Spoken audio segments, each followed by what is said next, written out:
Bueno, entonces recordemos un poco lo que ya hemos planteado.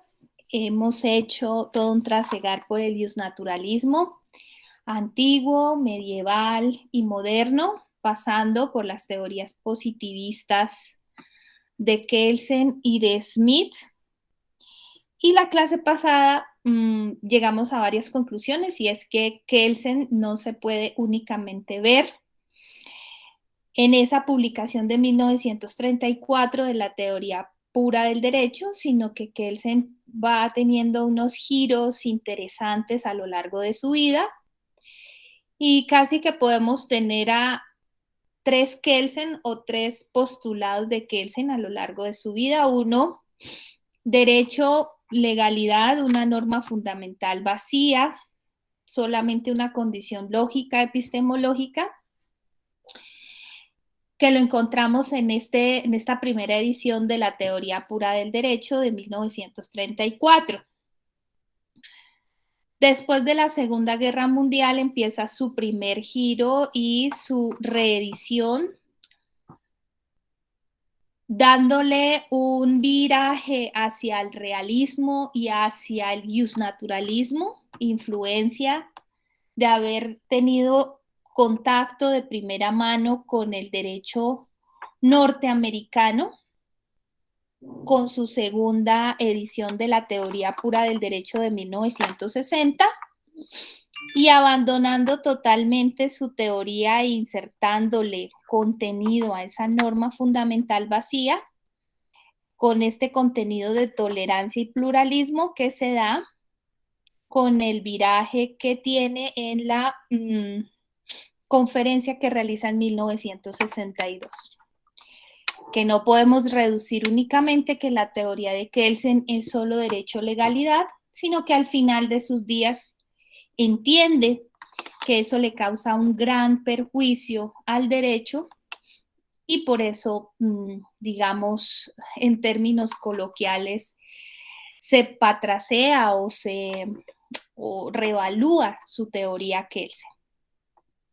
Entonces uno podría preguntarse, bueno, pero realmente, ¿qué fue lo determinante para que Kelsen en 1962 dijera lo que dijera? Y era que tenía que abandonar su teoría porque no podía mantenerla y no podía seguir diciendo que la norma fundamental era solo un supuesto o una condición lógica, sino que tenía que tener un contenido.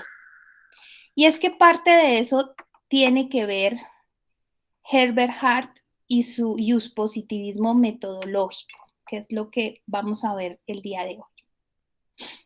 ¿Por qué? Porque Hart en 1961 publica su libro que se llama El concepto de derecho. Este libro resulta siendo impactante, para algunos es un libro extraordinario, sobre todo porque tiene una fuerza enorme, sobre todo el primer capítulo que se llama Las complejidades de la teoría jurídica. Y aquí quiero contarles una anécdota que nos contaba mi profesor Oscar Mejía Quintana de la Universidad Nacional, que decía que él cree y sostiene que uno de los primeros colombianos que leyó a Hart fue Carlos Gaviria.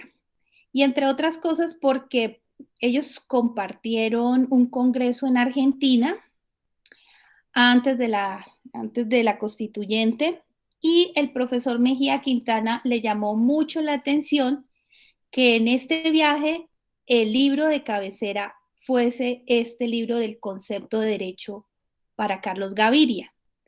Entonces, en ese momento, Carlos Gaviria era profesor de la Universidad de Antioquia. Y en parte él recoge esos postulados hartianos en un libro que él escribió de introducción al derecho precisamente porque la cátedra que dictaba el profesor Carlos Gaviria en la Universidad de Antioquia era esta en la que estamos hoy. Entonces, el profesor Oscar Mejía afirma que pues, de lo que él vio y pudo percibir, Pues muchas de las posturas de Carlos Gaviria que luego se van a ver reflejadas en la Corte Constitucional, en esa magnánime Corte Constitucional que fue de súper avanzada, pues tiene que ver mucho eh, estas teorías de Hart y las teorías del concepto de derecho. Bueno, ¿y esta anécdota para qué? Porque es que este primer capítulo, que se llama Perplejidades de la teoría jurídica, realmente replantea lo que habían formulado los positivistas, legalistas, formalistas.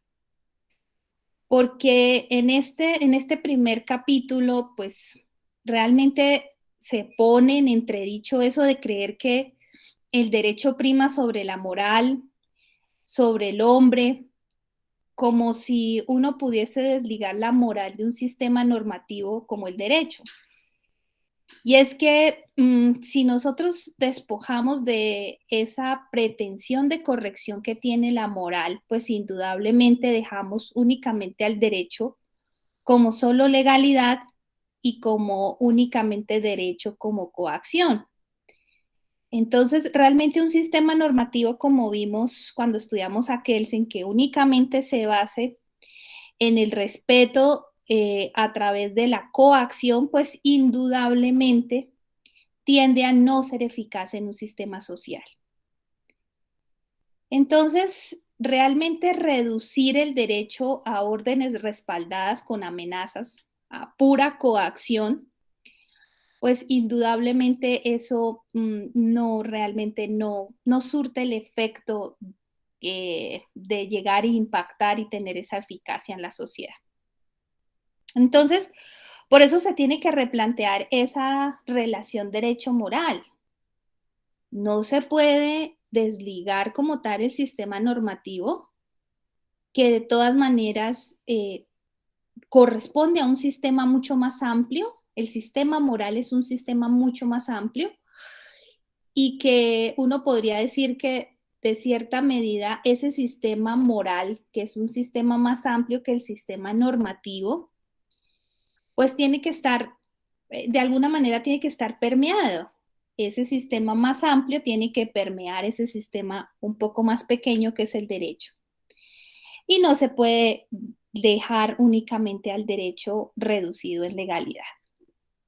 ¿Por qué? Porque eso sería reducir el derecho a órdenes respaldadas por amenazas, es decir, únicamente ese derecho basado en que el cumplimiento de esa legalidad a través de un poder coercitivo. Porque como veíamos en el ejemplo de los caníbales, pues si realmente eso no tiene un impacto en la sociedad, no tiene ese impacto transformador, pues va a ocurrir lo que le sucedió a esos vegetarianos. Va a llegar un momento en que los caníbales se van a comer esa norma fundamental que está únicamente respaldada por coacción y se va a comer a los vegetarianos. Y lo mismo el derecho es lenguágico y tiene que ser abordado desde una dimensión interpretativa. No puede seguirse creyendo en esa falacia que se va a convertir en equiparar el derecho con una ciencia positiva formalista, porque el derecho va a ser una ciencia empírico-analítica y eso necesita que su lenguaje propio, su dimensión propia tenga que ser interpretado bajo ese campo jurídico. Y entonces así empieza con este primer capítulo de Perplejidades de la teoría jurídica a cuestionarse Hart sobre ese positivismo. Y lo más seguro es que después de leer ese primer capítulo, pues Kelsen eh, con más detenimiento haya reevaluado y de allí es probable, no existe, digamos, un argumento histórico serio, pero es probable que es de allí que haya nacido algún cambio que se refleje en esta conferencia que dio en 1962. ¿Por qué? Porque efectivamente es una directa afrenta estos postulados hartianos frente a lo que había manifestado Kelsen. Entonces, realmente eso pudo haber impactado en ese cambio, en ese giro de 180 grados que tiene la teoría kelseniana en 1962. Bueno, eso de reducir el derecho a órdenes respaldadas por amenaza, para Hart, eso se da en sociedades prejurídicas o en sociedades premodernas, en sociedades que llegan a ser primitivas, en esas sociedades arcaicas. ¿Por qué? Porque en estas sociedades prejurídicas se tiene un problema frente al derecho. Primero, en estas sociedades arcaicas o prejurídicas, las reglas primarias que regulan estas sociedades tienen un carácter estático. Son reglas que no cambian. Entonces, aquí sí podemos ver que esas reglas son el claro ejemplo de órdenes respaldadas por amenazas. Siempre está ahí el garrote presente en estas sociedades arcaicas o premodernas. Siempre está la pretensión a través de la coacción. El mazo tiene que estar detrás para hacer cumplir la regla. Y eso para Hart se ven en estas sociedades. De igual manera, hay una falta de certeza. Como vemos, esto cambia y cuando se empiezan a resolver esos conflictos de normas, pero en estas sociedades arcaicas el problema no es solamente que la norma se reduce a coacción, sino que también hay una falta de certeza. Es decir, no hay mandatos claros que puedan ser reconocidos por estas sociedades y eso genera, pues, de cierta medida un estado de caos, porque si no hay una certeza frente a esas reglas, entonces realmente se necesita complementar a través de las amenazas propias de un sistema primitivo arcaico. Es decir, a través de esa coacción es que se trata de superar esa falta de certeza y pues esos conflictos que se generan propiamente a través de que no se sabe cuál es realmente esa regla de reconocimiento o esa regla que debe ser subsumida por la sociedad. Aquí ya más tarde, después lo va a decir Bobbio, lo va a decir el profesor Norberto Bobbio, retomando un poco los planteamientos, pues que va a decir que esos ordenamientos normativos simples que se pueden observar en sociedades arcaicas o en sociedades premodernas, pues solamente tiene unas normas primarias y que se van a resumir en ese poder de coacción para hacer cumplir esas normas, precisamente por lo estático y por la falta de certeza. Pero después van a haber unos ordenamientos normativos un poco complejos. En ese sentido, ya va a haber un cambio, ya tiene que haber una regla como tal de reconocimiento en esa sociedad para pasar y llegar a unos ordenamientos normativos un poco más complejos, en donde sí haya un reconocimiento, haya un cambio como tal de esta estaticidad y esta falta de certeza, y esa tipología de saber si estamos frente a ordenamientos simples, semicomplejos o complejos, nos ayuda a medir de cierta medida los tipos de ordenamientos jurídicos que tenemos en cada tipo de sociedad determinada.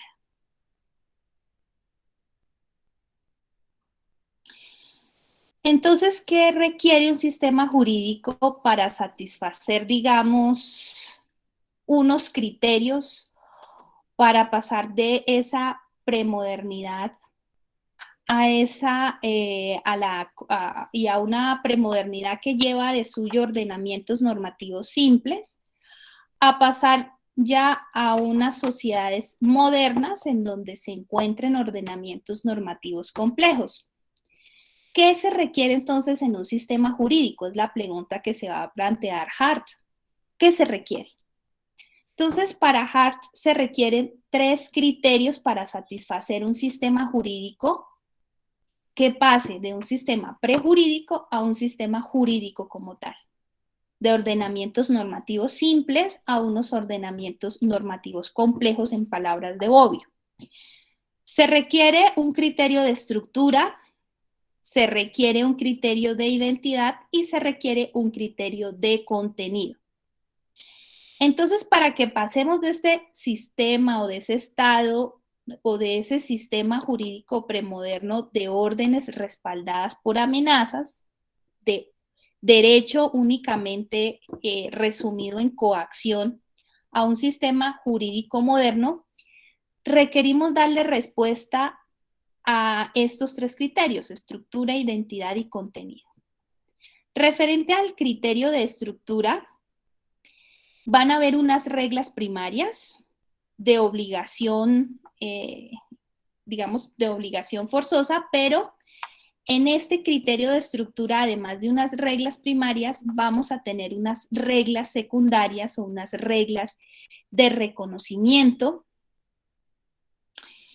Es decir, que el sistema jurídico va a tener unas reglas primarias, digamos, expresión de ese derecho con ese poder de coacción, donde se establezcan unas obligaciones, pero también tienen que estar presentes unas reglas secundarias de reconocimiento, de cambio y de adjudicación para tener un sistema jurídico que sea integral, que sea completo y que sea íntegro.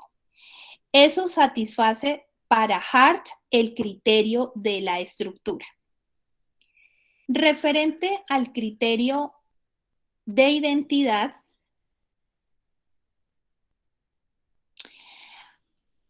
dice Hart que una regla de reconocimiento que llegue a tal virtud, es decir, no solamente que hayan reglas primarias, sino reglas secundarias. Esas reglas secundarias van a ser unas reglas de reconocimiento, de cambio y de adjudicación. Pero en el criterio de identidad, esa regla de reconocimiento tiene que subsanar la falta de certeza que nos daban las normas primarias. Y esa regla de reconocimiento va a suministrar unos criterios para determinar la validez de las normas del sistema. Es decir, que es como la pregunta, si volviéramos a la pregunta de Kelsen, como ¿cuál es esa norma de reconocimiento? O esa norma fundamental o esa norma base o esa Grundnorm. Para Hart, pues esa norma base o esa norma básica es esa regla de reconocimiento. ¿En dónde puede estar esa regla de reconocimiento? Para Hart tiene que estar en las constituciones o en la constitución de cada sistema jurídico. ¿Y por qué en la constitución? Porque pues obviamente allí es donde se van a consignar no solamente reglas, sino principios bases del sistema, del mismo sistema jurídico. Entonces, ¿dónde van a estar esas reglas y esos principios bases de esa sociedad? Pues en la regla de reconocimiento, que es la que vamos a encontrar en ese conjunto de reglas y principios que establece la Constitución o las constituciones de los sistemas. Es por eso que esa regla de reconocimiento que está en la Constitución, pues no puede ser el juguete ni de los abogados, ni del sistema jurídico, ni de los jueces, ni nada. Debe tener tal relevancia en los sistemas jurídicos que primero esa regla debe ser reconocida por la sociedad. Cuando esa regla de reconocimiento que está en la Constitución es reconocida por la sociedad, pues dice Hart que se evitan muchos conflictos. Se evitan conflictos porque si esa es la regla de reconocimiento en donde se va a basar o donde están como tal esa pretensión de validez del sistema, en esa regla de reconocimiento, y donde se van a subsanar faltas de certezas de las normas positivas, pues, pues eso hace que se cohesione la sociedad, en si se reconoce y se apropia como tal esa regla de reconocimiento. Entonces, allí Hart introduce una distinción clara entre el punto de vista externo y el punto de vista interno. Bueno, ¿qué es eso? Entonces, recuerden que estamos dentro de la regla de reconocimiento. Hart dice que esa regla de reconocimiento es la que va a subsanar esa falta de certeza y va a suministrar los criterios para determinar la validez de las normas en el sistema. ¿Dónde está esa regla de reconocimiento? Se encuentra dentro de las constituciones o en la constitución que digamos es esa norma fundamental o esa norma base de cada sistema jurídico. Entonces, precisamente si esa regla de reconocimiento es la regla última, es la regla de tanteo, es empírica, no es supuesta y tiene unos criterios supremos, pues allí Hart es donde introduce una distinción clara entre el punto de vista interno y el punto de vista externo. Es decir, que esta regla de reconocimiento, que como les decía, uno podría hacer la analogía entre esa norma fundamental, esa norma básica o esa Grundnorm de Kelsen, esta regla de reconocimiento, cuando decimos que no es empírica, quiere decir que no es supuesta. Es el último y el primer fin del sistema. Esta no puede ser cambiada al arbitrio, por eso es que no puede ser el juguete de ningún operador jurídico, ni de los abogados, ni de los jueces, y la sociedad necesita que la reconozca. ¿Por qué? Porque desde el punto de vista interno, la regla de reconocimiento define la validez. ¿Y quiénes somos los llamados a hacer como ese criterio para determinar la validez de las normas del sistema? Pues en este caso, somos quienes estamos dentro del campo jurídico, que en este caso internamente somos todos aquellos operadores del sistema, como los jueces, los funcionarios, los operadores del sistema, los abogados. Somos nosotros los que, en criterio de Hart, somos los que definimos cómo se predica la validez del ordenamiento.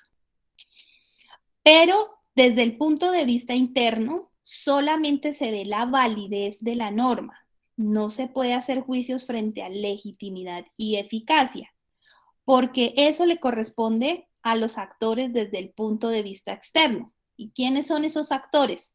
Pues son todos los observadores del sistema jurídico, que no hacen parte como tal, como los abogados, los jueces, los funcionarios, los operadores, sino es toda la sociedad que en realidad se vuelve un observador del sistema jurídico. Y son ellos, a partir de esa mirada que dan externamente a la regla de reconocimiento y al sistema, la que determinan la legitimidad y la eficacia. Entonces, si uno analizara esa relación trilemátrica entre legitimidad, validez y eficacia, que digamos esa relación trilemática nace de esta regla de reconocimiento de Hart, el derecho no es solamente validez, como se decía en esos positivistas, legalistas, formalistas, sino que el derecho también tiene una dimensión de legitimidad y de eficacia.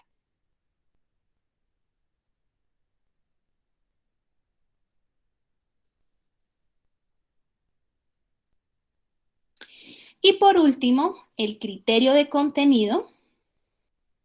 Este criterio de contenido nos indica que todo el sistema jurídico debe solucionar varios problemas de la vida y varios problemas del diario vivir.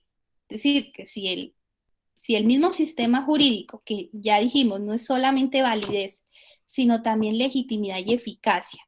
La validez se da desde el punto de vista interno de los que estamos dentro de este campo, como somos los abogados, los jueces, los funcionarios, pero que la legitimidad y la eficacia la define el observador externo del sistema, que es toda la sociedad, pues si el sistema jurídico no soluciona los problemas de la vida y del diario vivir, pues ese derecho no es legítimo y tampoco es eficaz.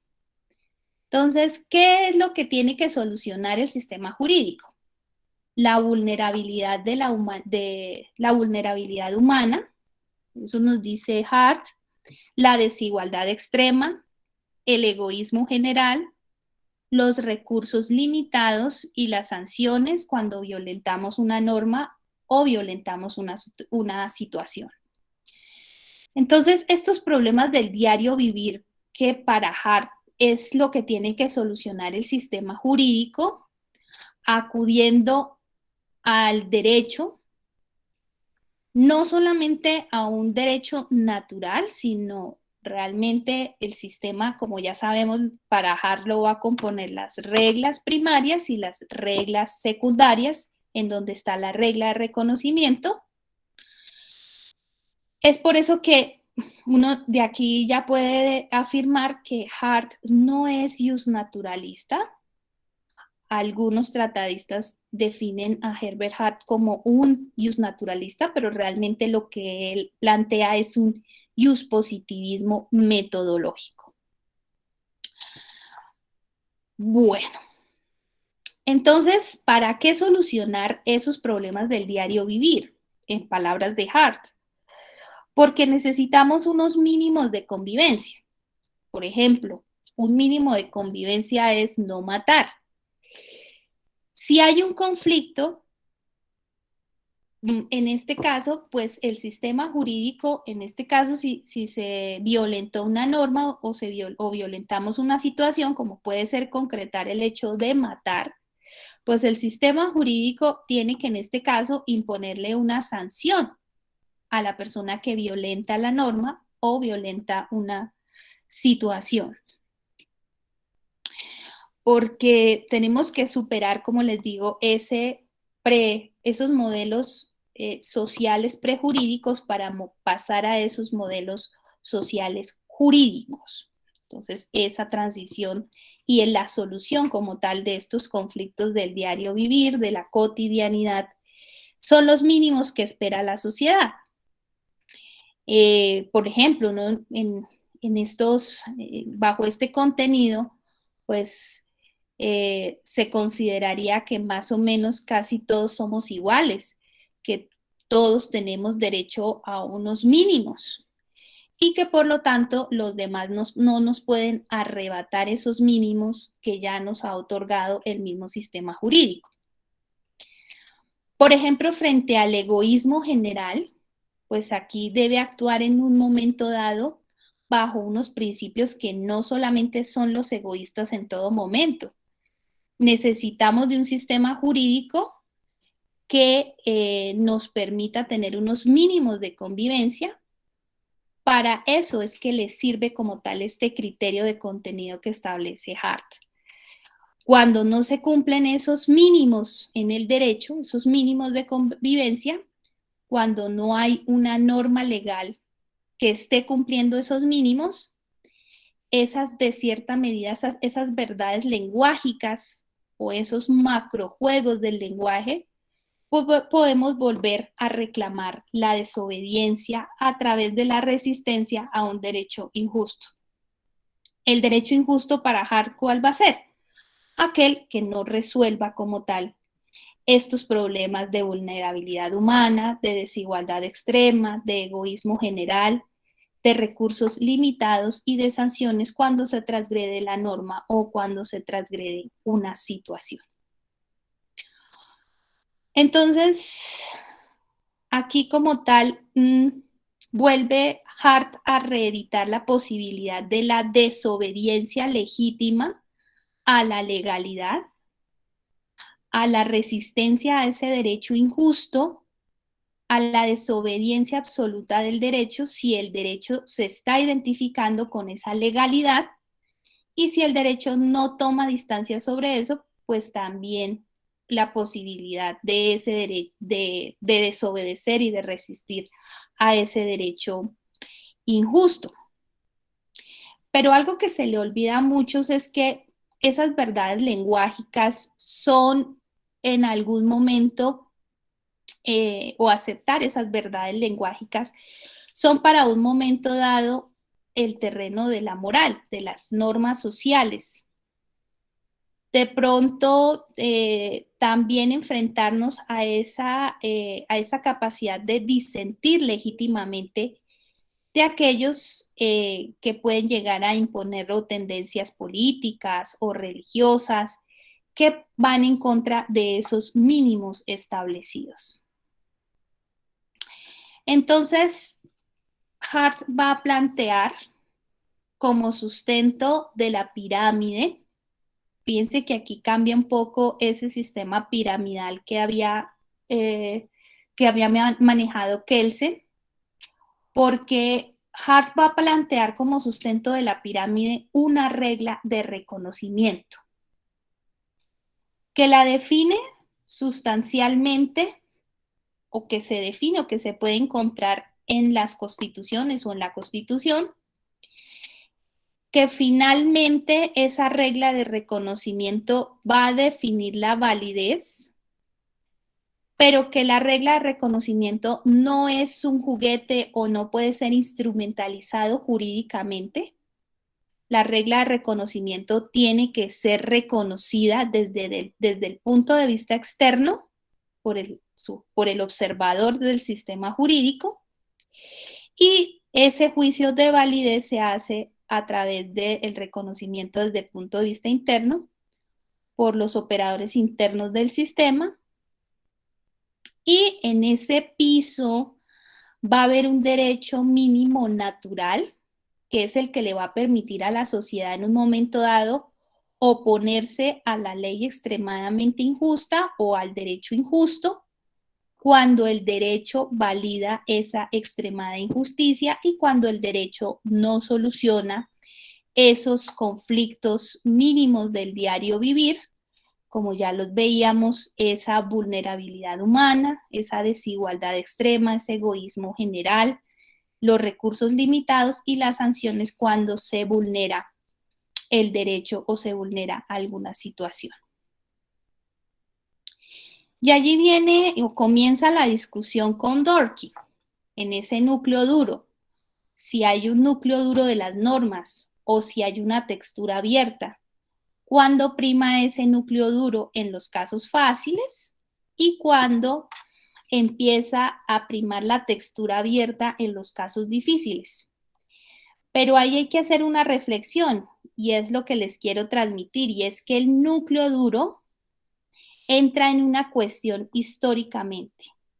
Lo que se puede considerar núcleo duro de la norma es lo que, por ejemplo, podríamos ver en la doctrina norteamericana de segregados pero iguales, que va a tener una relevancia a finales del siglo XIX, pero que a finales de los años 50 ese núcleo duro se relativiza, se problematiza, y ese núcleo duro viene a dar una textura abierta, y ahí es donde se ve en ese cambio de postura de la Corte Suprema de Justicia norteamericana frente a esos postulados o a esa doctrina mejor de segregados pero iguales.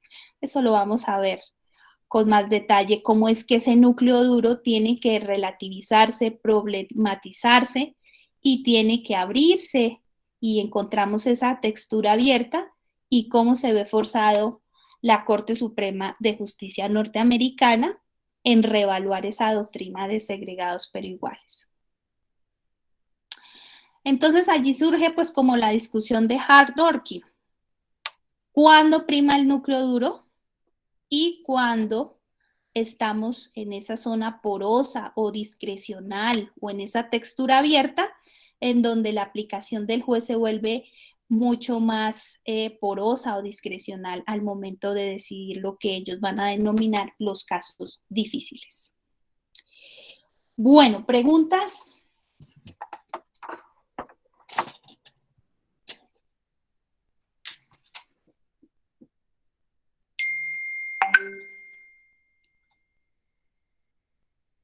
Bueno. Profe, con Hart podría decirse que lo que él busca es como una modernización completa del derecho. decir que pasemos de esos sistemas arcaicos premodernos, de una regla únicamente reducida a derecho legalidad, porque es que el derecho legalidad es que no se hace la reflexión de qué busca el derecho, sino que el derecho, por el único motivo de ser derecho, debe ser cumplido. Entonces, como la sociedad puede revelarse al cumplimiento, entonces por eso aparece la coacción como una forma de respaldar a través de las amenazas el cumplimiento de la norma.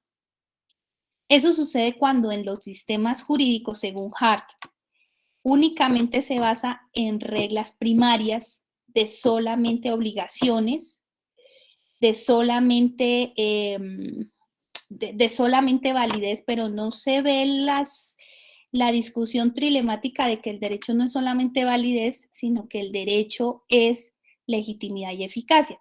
Si la norma no tiene esa pretensión o en ese criterio, en esos tres criterios y en ese último criterio que veíamos, si el sistema jurídico no tiende a solucionar los conflictos del diario vivir, que él los ha reducido en esas, en esos 5 problemas, como es la vulnerabilidad humana, la desigualdad extrema, el egoísmo general, el problema de los recursos limitados y de las sanciones, pues allí por más de que haya coacción y que detrás de la norma esté el mazo para hacer cumplirla, en algún momento dado esa norma ni va a ser legítima ni va a ser eficaz.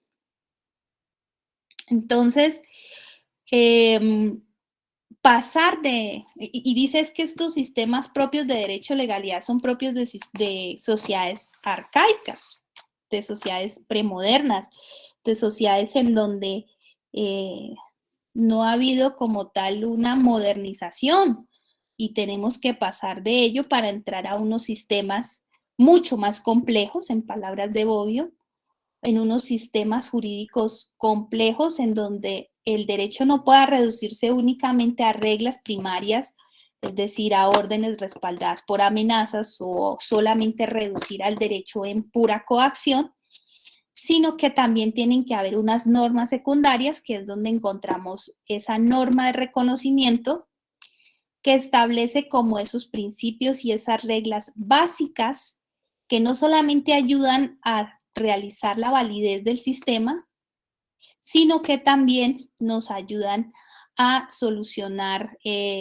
los conflictos de esas sociedades que ya se vuelven un poco más complejos, por decirlo de alguna manera. No solamente se reducen en la sanción, sino que también se reconocen otras esferas como la vulnerabilidad humana, las desigualdades, el egoísmo y los recursos limitados. Entonces, sí va a tener una base en el justnaturalismo, pero eso no quiere decir que Hart sea un justnaturalista, porque no abandona el hecho de ser positivista, pero ese positivismo va mucho más allá que la legalidad cuando reconoce que esa regla de reconocimiento tiene que ser, tiene que suministrar algunos criterios importantes para que el sistema jurídico cumpla su cometido, y es que primero solucione los conflictos y esos problemas del diario vivir o de los problemas de la vida. Y dos, porque no hay que desconocer que hay dos observadores del sistema jurídico, unos desde el punto de vista interno, que son los actores propios del sistema, los abogados, los que conocemos como tal la norma, pero también un observador externo, que es ese observador del sistema jurídico y al cual va a recaer el sistema jurídico, que es la sociedad. Si no la reconoces, si no la adentra, si no la valida de alguna manera, ese sistema, ese observador secundario, ese observador externo, pues estamos hablando no estamos hablando en nada. Por eso es que ya desde esa validación y esa legitimidad que le da el observador desde el punto de vista externo, es también donde se vuelve a renacer o a replantear el hecho de la resistencia o de la desobediencia al sistema, que lo había anulado el positivismo liberal. El positivismo liberal había anulado el hecho de desobedecer la ley, porque pues como la ley era perfecta, la ley es esa y no había lugar a ninguna valoración adicional, no se valoraba si era injusta o injusta, sino era la ley y había que cumplirla. Entonces, pues ahí anulaba esa posibilidad de desobediencia o de resistencia al sistema jurídico, que vuelve a retomar la Hart en el momento en que esa ley no sea, o de que el sistema jurídico mejor no sea ni legítimo ni eficaz. Eso digamos que es bien relevante en el tema de Hart. ¿Sí? ¿Queda respondida tu pregunta?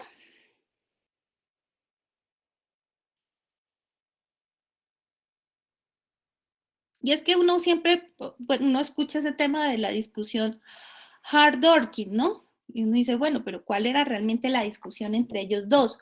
Porque resulta teniendo una relevancia en el siglo XX esa discusión de Hart-Dworkin. Porque por lo menos para Dworkin, todo ese sistema jurídico pues tiene que ser operado o tiene que ser aplicado mejor en la decisión judicial, pero las normas van a ayudar a solucionar él va a dividir entre casos fáciles y casos difíciles. Entonces, los casos fáciles son los que no necesita, digamos, el juez digamos, es más bien como un sistema silogístico en los casos fáciles, porque está el suceso o el hecho y se subsume en la norma, en ese núcleo duro de la norma, y es una aplicación de cierta medida mecánica, porque es una subsunción. El hecho lo subsumo en el derecho y inmediatamente me da la solución. Pero Hart dice, no todos los casos pueden solucionarse de forma mecánica.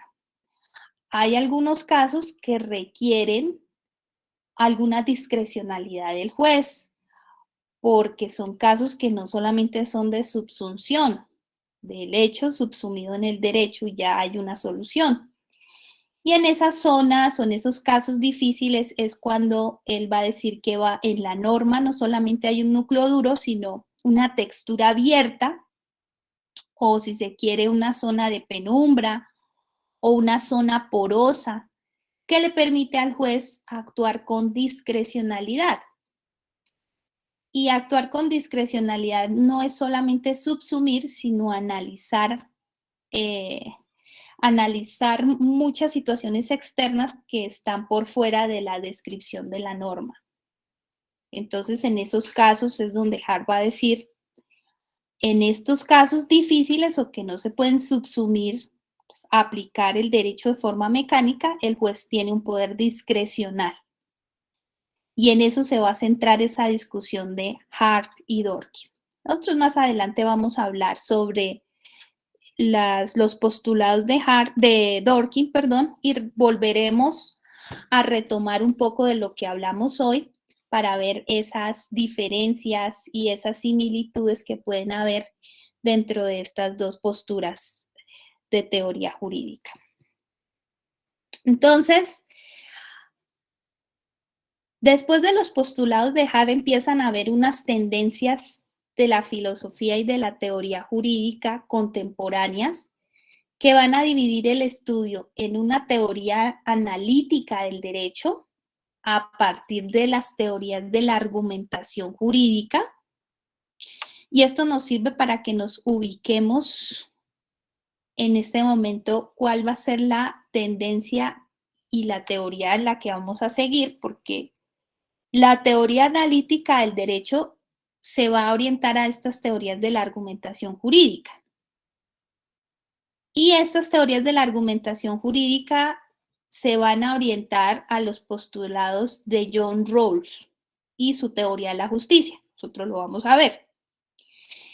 Pero va a haber una tendencia de la filosofía del derecho hacia unas teorías de la justicia que van a ser expuestas, por ejemplo, uno de los exponentes importantes va a ser Atienza.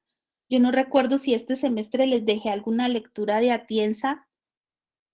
¿Ustedes se acuerdan? Creo que sí, siempre dejo la teoría de justicia de Manuel Atienza. No estoy segura si lo dejé este semestre, pero él, por ejemplo, es un exponente de esa línea analítica del derecho, en donde no se pregunta como tal los problemas de la justicia, sino se pregunta únicamente sobre el problema del lenguaje jurídico, ¿sí? Como qué se entiende por justicia, qué se entiende cuando se dice soberanía, por ejemplo. No le interesa como tal la argumentación para llegar a esos conceptos, sino se pregunta únicamente por el lenguaje jurídico. Entonces, nosotros vamos a ahondar un poco más en el tema de las teorías de la justicia, no tanto de las teorías de la argumentación jurídica. Eso se ve en materias como argumentación jurídica. Aquí vamos a profundizar más en esas teorías de la justicia y vamos a estudiar con detalle a John Rawls. Pero igual les muestro, y por eso en esas lecturas obligatorias que tenemos, pues revisamos aquí un momentico. Yo les dejo varias posturas, no solamente de teoría jurídica, sino de argumentación.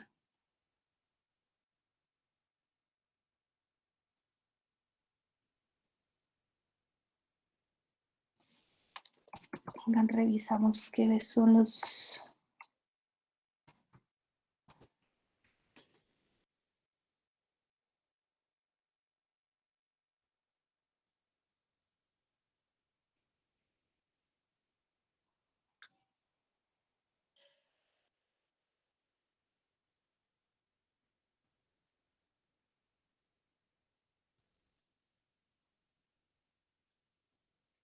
Entonces, por ejemplo, nosotros iniciamos con Dworkin, con los derechos en serio, Óscar Mejía Quintana, que él también está dentro de la filosofía del derecho, con su teoría consensual del derecho, Diego López Medina con su teoría impura del derecho, y Boaventura Sousa de Santos con la globalización del derecho. No, en este semestre no está Manuel Atienza, pero él es un exponente de las teorías de la argumentación jurídica.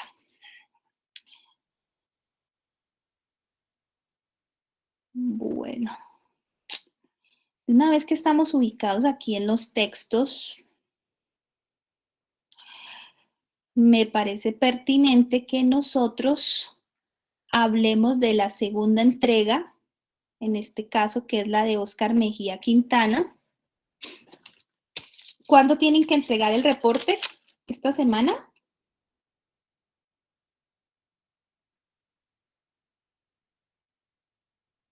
¿Aló? ¿Me están escuchando? El 6, profe. Ah, el 6, listo. Entonces, de una vez para que contemos las 4 semanas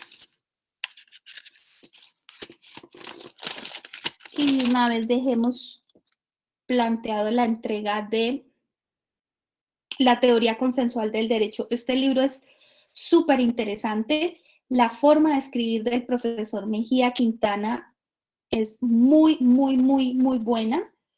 Es muy didáctico, tiene muchos ejemplos. Es un libro de mis favoritos, es esta teoría consensual del derecho. Entonces, ese libro sería para entrega el 4 de octubre.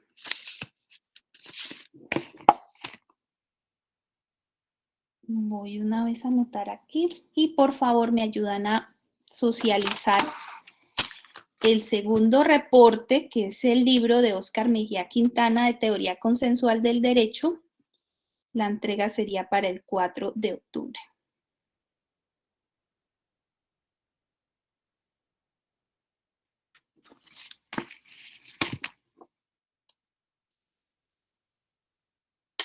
Aquí tendríamos que escoger uno, porque no creo que nos dé el tiempo para ver los dos, el de Diego López y el de Boaventura de Santos.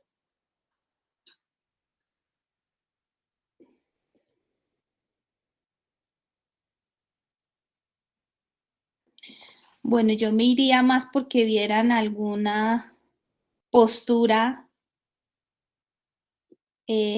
un poco más contemporánea, por eso les dejaría entonces el de Boaventura. Y de una vez dejemos ese libro establecida la fecha de entrega.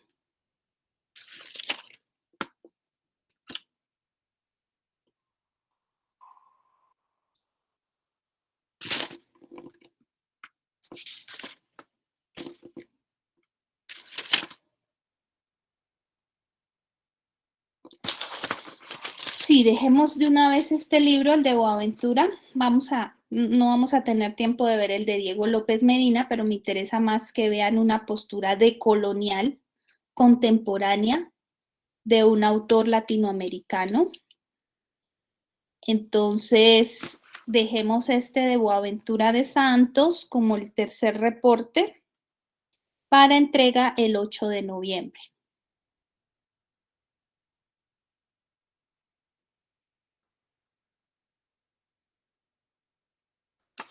Igual les voy a enviar el correspondiente correo ahorita cuando finalicemos la clase para que tengan claridad en las fechas.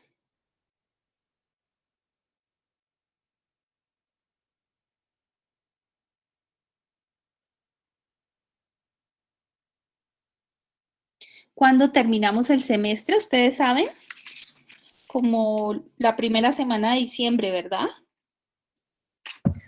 Profe, qué pena, eso te iba a decir. No, no, señora, nosotros terminamos el semestre más o menos el 15 de octubre. Ah, perfecto. No, el 15 de octubre no. Profe, yo había visto que el 15 de octubre en el grupo de Facebook de la universidad, yo había visto eso. Sí, yo también, 15 de octubre. No sé, yo no sé por qué tengo en la cabeza que eso estaba diciembre.